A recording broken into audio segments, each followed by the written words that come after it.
Amputasi berarti suatu keadaan ketiadaan sebagian atau seluruh anggota gerak atau menunjukkan suatu prosedur bedah. Pada amputasi kongenital, ketiadaan anggota gerak disebabkan oleh gangguan oleh pembentukan organ yang dibawa sejak lahir. Sedangkan amputasi bedah adalah prosedur pemotongan yang memotong pada tulang.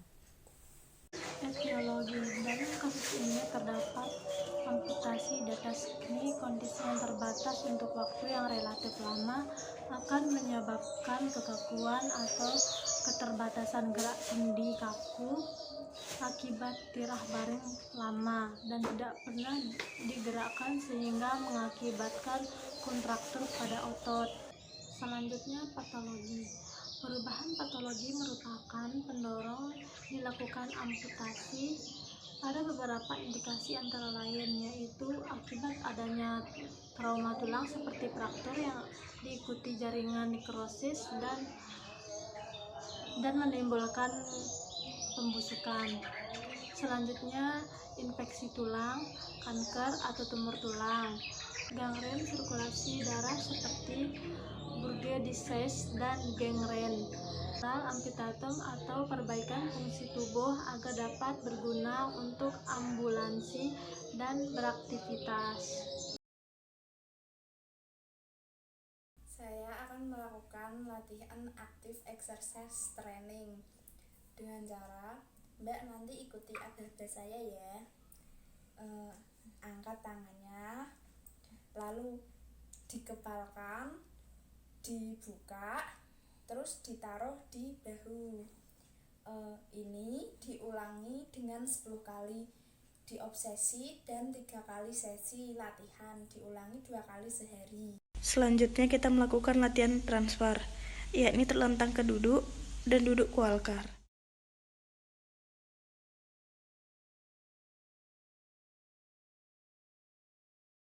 Setelah pasien bisa duduk, kita juga bisa melatih pasien berdiri dengan duduk ke berdiri dan melatih keseimbangan berdiri dengan satu kaki.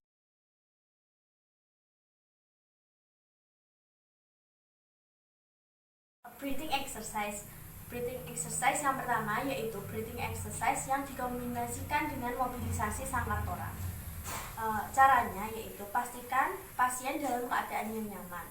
Lalu yang kedua, pasien diminta untuk menghirup nafas melalui hidung bersamaan dengan mengangkat kedua tangan di atas. Lalu menghembuskan nafas melalui mulut bersamaan dengan menurunkan kedua tangan ke bawah. Mohon menarik nafas melalui hidung bersamaan mengangkat kedua tangan ke atas, lalu saat menghembuskan nafas melalui mulut tangannya ikut diturunkan ya Pak ya.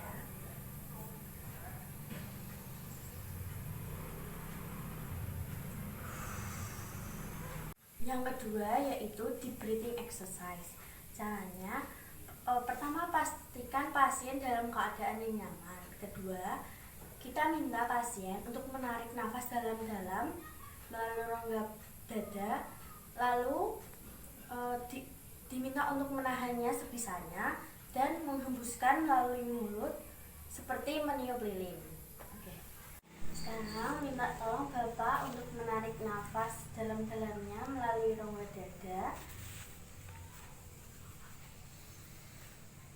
Tahan dulu ya Pak ya, semampunya. Nanti mohon dihembuskan seperti meniup lilin ya Pak ya.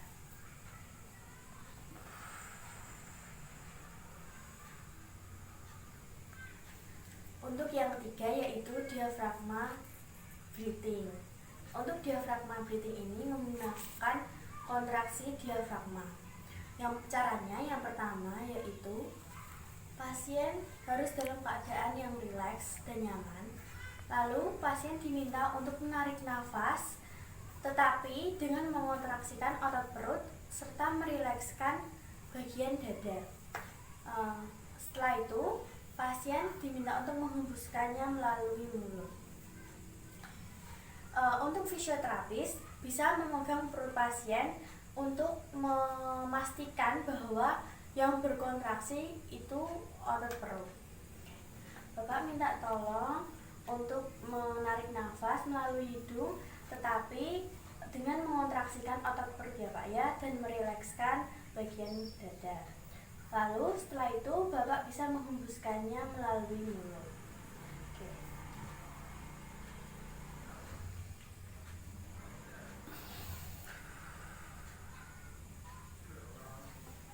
Jadi breathing exercise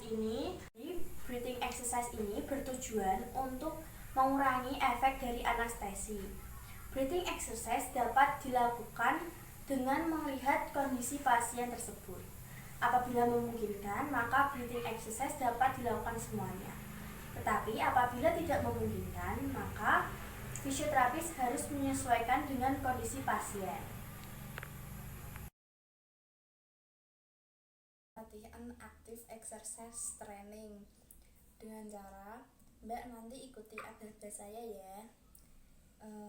Angkat tangannya, lalu dikepalkan, dibuka, terus ditaruh di bahu. Selanjutnya isometrik pada otot quadriceps. Yang pertama, tekan ke bawah Bu. 1, 2, 3, 4, 5, 6, 7, 8, 9, 10. Relax. Satu kali lagi Bu. Tekan ke bawah ya Bu. 1, 2, 3, 4, 5, 6, 7, 8, 9, 10. Relax. Selanjutnya tekan ke atas ya Bu. Mulai 1, 2, 3, 4, 5, 6, 7, 8, 9, 10. Relax. Satu kali lagi Bu. Tekan ke atas ya. 1, 2, 3, 4, 5, 6, 7, 8, 9, 10. Relax. Selanjutnya kita melakukan latihan transfer, yakni terlentang ke duduk dan duduk walkar.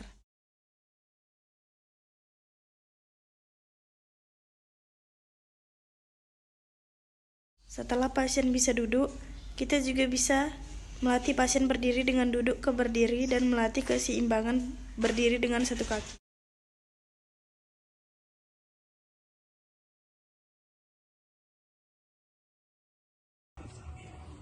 Selanjutnya, H+3 hingga H+13, latihan-latihan yang dilakukan di dalam H+2 atau H+1 tadi diulang. Kemudian ditambah dengan latihan facial weight bearing di Parweber. Apabila pasien sudah bisa atau sudah mampu berjalan selama kurang lebih 3 meter, kita bisa melatihnya. Facial weight bearing dengan menggunakan walker dengan praktis sementara. Selanjutnya, kira-kira di hari ke-20, apabila pretensi yang baru sudah jadi, kita bisa melatih gait training dari awal seperti duduk berdiri, kemudian berjalan di parallel bar, kemudian berjalan menggunakan walker dengan facial weight bearing. Apabila sudah bisa, kita juga bisa melatih pasien untuk weight bearing. Apabila situasi dan kondisinya sudah memungkinkan. Kita harus memperhatikan pantauan dari pasien atau nyeri yang dirasakan pasien, dan kemudian eodema yang ada di puntung, apakah mulai mereda atau belum. Jadi pasien kan pasti diberikan obat oleh dokter untuk mengurangi eodemanya.